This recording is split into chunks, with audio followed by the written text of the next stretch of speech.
Bonjour, voici Katia Keller aujourd'hui. J'aimerais bien parler, pour changer le sujet, de l'oreille absolue. Oui, l'oreille absolue, l'oreille connectée. Je dis ça encore et encore. L'oreille absolue, c'est pas une capacité de faire des choses, c'est en fait l'habitude de faire les choses. Hein? Il y a une grande différence. La capacité, je peux entendre, je peux ceci, je peux cela, et je fais tout simplement par habitude. En fait, ma méthode, elle est basée sur cette approche. On change les habitudes, on commence à entendre, à écouter activement, et on le fait sans effort, sans contrôle. Et comme je vous explique ailleurs, en fait, c'est pas seulement dans la musique, parce que le cerveau ne sépare pas. Ici, on écoute dans la classe de musique, dans la salle de répétition. Là, c'est pas nécessaire, sur la rue ou autrement. Bon, le cerveau patine. Qu'est-ce qu'on fait? Le cerveau intérieur, la sous-conscience, si vous voulez, c'est ce cerveau qui gère notre comportement ici et maintenant dans les petites choses. Ce cerveau, en fait, il ne comprend pas 5, 10, 2, non, il comprend une chose ou beaucoup. Bon, bref, il y a un tas des exercices, et un exercice dont on a déjà parlé, c'est un exercice de tout simplement d'écouter les sons et d'essayer de déterminer comment ce son me fait sentir. Là, je vous propose de le faire avec les sons quotidiens, avec les sons qui vous entourent, et pas seulement par la musique. Mais pourquoi en fait? Mais alors, encore, comment est-ce que ça va se manifester dans ma pratique musicale? Tout simple, vous développez cette habitude de nommer ce que le son vous fait sentir.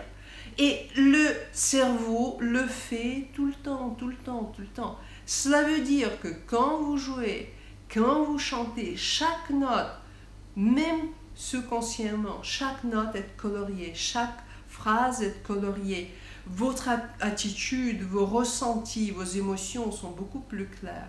Et bon, cet exercice de base, là, en travaillant avec mes élèves, avec tout le monde, là j'ai remarqué, c'est pas évident, parce que en fait, quand on écoute sur tous les sons quotidiens, on se dit oui, mais ce sont ma nuit, ou ce sont ma graisse, ou pour la plupart, la difficulté c'est ce son, ça me laisse indifférent.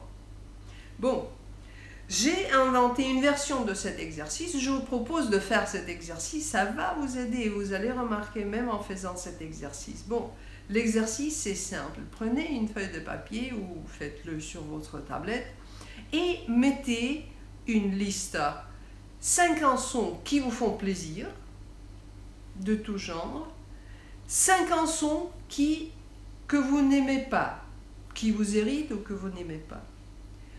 En faisant ces listes, ces deux listes, donc les sons que j'aime, les sons que j'aime pas, 50, c'est le chiffre.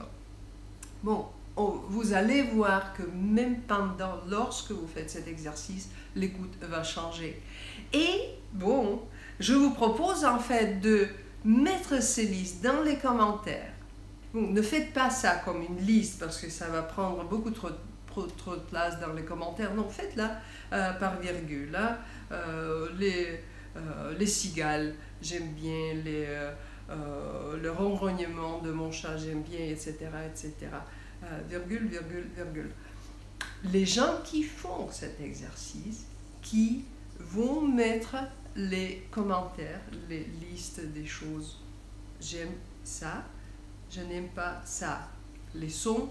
Bon, après 2 jours, en fait, on va prendre ces gens et on va faire un tirage au sort. Je vais vous offrir le gagnant, je vais vous offrir un bonus, un prix spécial, juste pour stimuler un petit peu votre créativité. Donc, voilà, l'instruction c'est simple, réfléchissez, normalement ça prend, je ne sais pas, 10, 15, 20 minutes peut-être, mais vous n'allez pas regretter ça, et c'est sûr que cette technique, cet exercice, ça va vous aider déjà de vous mettre dans la connexion avec votre oreille parce que le cerveau devient plus actif par rapport au son, même pendant cet exercice. Donc, au boulot, je vous dis à très bientôt et en attendant vos commentaires, ça m'intéresse aussi de savoir quels sons vous aimez, quels sons vous aimez pas.